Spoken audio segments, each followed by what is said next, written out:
Good morning, guys. And like I said, I'm going to review my options trade, starting to get back in the habit of doing so. Been a while since I have. That doesn't mean that my options trades haven't been fantastic lately. We've been doing very well. The first hour market open, pretty much every single morning is just dropping it open, so that's kind of easy. But anyways, um, obviously we've been dropping a lot at market open, so naturally I'm not very bearish going into market open. Like, really, is it really going to drop again? I don't know. As far as the 15-minute chart was concerned, it looked decently bullish to me. I mean, the trend was up. It was. Hang on. This isn't the right. There we go. Here's what it looked like right before market open. The trend is up. We bounce out of demand. We're rejecting really heavy supply here on ES and NQ, but I also have some very big pivots. I'm leaning fairly bullish for at least NQ to get to this blue line or whatever. It looked like ES was a little bit weaker, but I can't really tell. So very mild bullish pre-market analysis. If we invalidate a majority of any drop, I'm going to hop in calls as I usually do based on liquidity analysis. And here's the first candle in market open. As you can see, it's kind of hard to see the candles. It's just so much supply. As you can see, the first candle is pretty red.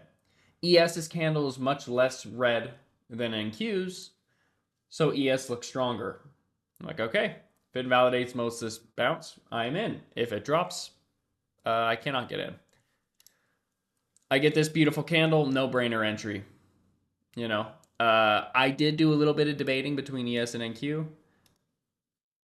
And, oops, that is the wrong tool there. I did end up entering SPX calls roughly here. Now, my PT was all the way up here. But really, I was just kind of looking for, this supply and then NQ blue line. And I was thinking, okay, by the time NQ gets to this blue line, if ES remains strong, ES will be somewhere up here. That's kind of my thought process, because this is the nearest pivot, right? And this looks like bullish consolidation now on NQ. This is a big bull flag here. So I entered calls here, the SPX calls. And beautiful start, looked great, didn't sell a dime, and then trimmed most of everything on this candle here. Right when NQ hit this blue line. Now, it didn't just hit this blue line and immediately flash back down like the chart looks like. It actually stayed, it just kind of hung out around here. Most of this candle had a pretty small selling wick. So I was able to trim most of my position. I left a few contracts in though, because I'm like, well, it could continue to run. It's a pretty big bull flag. We could just be baiting in shorts before we go. I end up getting, I think it was 44% on this trade is what I got. Yeah, 40-ish% on this trade was a very nice trade. But I still had a couple contracts left. Was considering re-adding calls here, but NQ didn't really close right. ES started looking strong and sold the last of my position there. I'm like, well, that's a bearish reversal. Now, keep in mind, I'm like, okay, clearly that's a bearish liquidity sweep. We've now invalidated a majority of this bounce. So I am now technically, according to liquidity analysis, I'm bearish for the nearest buy side pivot. ES has a nice one. ES's pivot's all the way down there, right? And it made a higher low. So I think it's very, very likely to hit. Now, I couldn't fill right at the beginning of this candle, right at the end of this candle. It was just kind of too quick. I did have my puts already up. As you guys know, I always have SPX calls and puts and KQQ calls and puts up on my active trader at all times. So it doesn't matter if it's calls or puts or what it is. I'm always one click away from entering. And you guys know I keep the strike price around the same. So if the current puts that I have get too expensive, I go up a strike price and keep my puts around and calls around the same. So I'm always ready to enter. Couldn't quite enter it in time though. So I ended up entering. I entered on this candle. Now, this kind of sucked. It was good entry at first. I wanted to enter on this candle, on the red one at the close of it, because most of the move invalidated.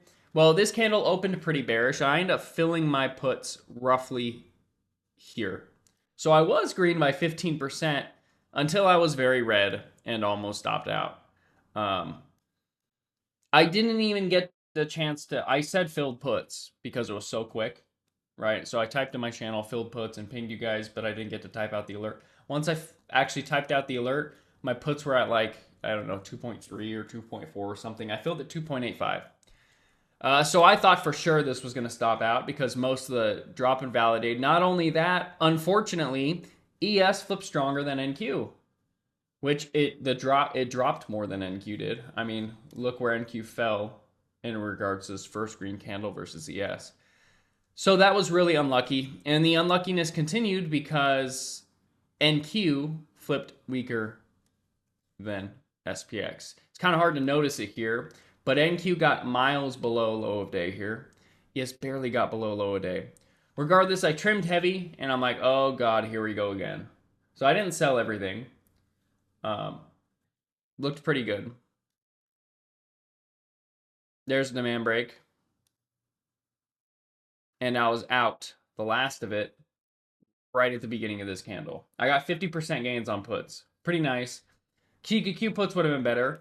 And now I'm starting to look at SPX calls because now clearly it's stronger than NQ, as you can see. And NQ is getting lower lows with buying wicks in demand. It has swept a minor pivot. ES also has swept a minor pivot, roughly here. It's not that minor. So I'm looking for a reversal trade. And I do end up entering a reversal trade on this candle. However, I only went half size. It was really hard for me not to enter because yet again, NQ got a lower low with a buying wick and closed with a nice green body, and ES is still stronger than NQ. But I went half size because ES didn't make a lower low on this buying wick, and on top of that, that was really big supply. I think there's an okay chance that we actually sweep demand before we go up. So that's kind of my rationale there. So I entered just half size on calls. And of course, ES stops being strong and actually flips weak on me. So now it would have been better if I were in QQQ calls here, and it would have been better if I were in QQQ puts, and it would be better if I were in QQQ. It would have just been better today if I traded QQQ. It's unfortunate that QQQ does not have the tax advantages that SPX does, because as you guys know, naturally I try to trade SPX more because of that reason. But anyways, I filled my average down right here. Now I'm in a normal size position. My average ended up being 2.3. I entered at 2.65. Average down was at 1.95. Now my average is 2.3 normal size position. Here we go. NQ got another lower low with a buying wick indicating a bounce, and ES got a buying wick as well. But just my luck, ES continues to be weak. And I'm like, this trade is done now.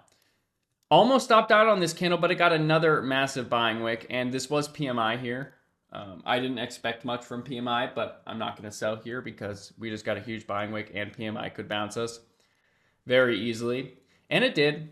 NQ was still better. Wasn't even break even yet. And on this candle, I trimmed most of my position. I think I trimmed a little bit over 2/3 because I told you guys I wasn't even break even here. And the calls were chopping, and I was down. And, if SPX was stronger than QQQ, if ES was stronger than NQ, we would have been up here by now, but we weren't. So I trimmed most of my position. My average was 2.3. I filled at 2.55 for most of it. Now, I didn't just close the position entirely because this is technically exactly what I wanted. I mean, we got the beautiful demand sweep. We're shooting up on decent volume. Looks decent to run, but I just wasn't feeling it anymore. ES flipping 2 week was way too suspicious. Wasn't feeling it anymore. Just to get back to break even was too much of a fight. If the market were actually going to run and be more bullish, I think the contracts would have been more bullish as well. I didn't see that in the premiums at all. So I trimmed most of everything. I'm like, all right, this pretty much prevents it from being a loss. If we continue going, great. Obviously, I would have wished that I kept it, but it doesn't matter. Just reducing my exposure. And I sold the rest here. Was it there? I think it was actually at the start of the next. It was at the start of the next candle. I went back to my active trader to sell it here. Next candle dumped, and I actually sold it down here. Those puts freaking dumped, man. They dumped really hard. So I actually ended up pretty much break even on it. I was down by I think like 13 bucks or whatever, which is close enough to break even to call it that.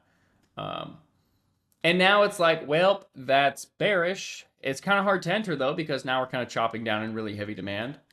But with the market sentiment lately, it is fairly easy. Now I do have a couple of minor pivots here. I got a minor pivot there on ES and a big pivot there on ES and another really big pivot here on ES. And it's for NQ. Very similar stuff. NQ barely swept this one already. So we have this one. We have this one here. And then we have that one all the way down there. So at the minimum, I'm looking for NQ to get to this cluster of pivots right here. You know, demand is really heavy, which is why I was expecting a bounce. And we did get the bounce I expected. But I even typed it out in my chat before it even got to supply. I expected to have issues with supply. The way it reacted with the supply tells me this demand's going to get cut through like a hot knife through butter. So I'm waiting for my entry, and unfortunately ES drops more and sweeps this pivot. I'm like, well, that looks pretty good for a reversal. But I'm looking for any excuse to get in shorts, really. I'm not going to get in on a reversal candle, but any kind of bullish consolidation, any kind of bounce and validation, I'm pretty bearish. I'm just looking for an excuse to get in. And I get in on this next candle, the bounce invalidated. Now, no shot, I get screwed on strength analysis 4 times in a row, right? ES has been and still is weaker than NQ, it looks like. I take SPX puts here.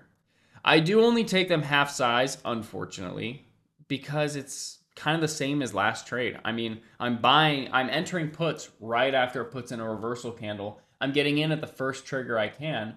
I think there's a decent chance with how heavy this demand is and the pivot that it just clearly bullishly swept.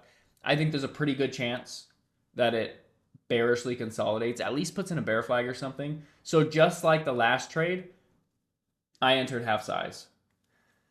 Unfortunately, I didn't end up needing it though because we dumped. Well, I thought I was going to need it here. This was really sad because, oh, look, now ES is magically stronger than NQ. It's almost like the market knows when I'm in puts or calls, and then it just does the opposite strength that I need it to be. So ES is now stronger than NQ, which really pissed me off. And you can see it here. I mean, NQ's at low of day. ES is trying to stop me out is what it's trying to do. Kind of wish I did average down there, but I can't. NQ gets those pivots, and I'm like, well, shit, you know, my bare minimum PT is 59.55. I mean, that's my bare minimum PT for this trade, so I'm not selling. So really, I just got to cross my fingers and hope that NQ can drag it down enough to bring ES to my price target. It did. So I end up trimming most here and into the early next candle. And that was really nice. I think I got like, I trimmed most in this area here. I did very well. I got 50%-ish. I don't remember what percent I got. I didn't write it down because it was moving so fast. But it was like 50 to 60, I think, is what I got on most of my trims. So I decided, all right, well, NQ got to my PT. I'm hoping that ES gets to this PT now because that's my final one. Didn't get there, but it's all right. I did leave only 2 SPX puts left for this price target. Honestly, I completely forgot about news. I was going to stop out on this candle, but this candle was red. So I'm like, okay, I guess I'll hold these 2 extra puts, these runners, for a little bit longer. And then news came. I completely forgot about news. So news was sweet. Actually sold at 107% gains at 5.6. Now, to be completely honest, my runner position should not have been 2 puts because I entered half size. If it were a full size position, 2 puts is fine for runner. My runner was a bit too big. It should have been just 1 put. But honestly, sometimes I forget that I entered the position with half size. So if I leave runners, I'm going to leave it as if I entered the position with a full size because I just forget. So my runner position was a little bit too big there. Unfortunately, I wish I was full size, but given that I entered puts right after a reversal candle in very heavy demand, that is never a situation where I'd go full size.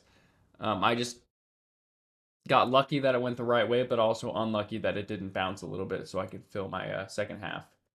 But that was my morning this morning. So aside from that break even trade, pretty much break even.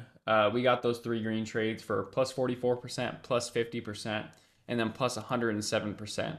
Average gains is a little bit less than each of those trades, but it ended up being very good. You know, those, I didn't even look, but the first puts ended up probably going 4x or whatever that was. It was fairly painful to see. But it was a very good morning, and I'm glad that I was super aggressive with this entry. Otherwise, there was no way for me to catch this move at all, especially with the calls that I was in here. There was no way for me to catch this, so bailed myself out with that. But all right, that is the complete review of this morning's options trades. We got a lot done in 30 minutes, as we usually do. Does anyone have any questions whatsoever regarding anything I did this morning?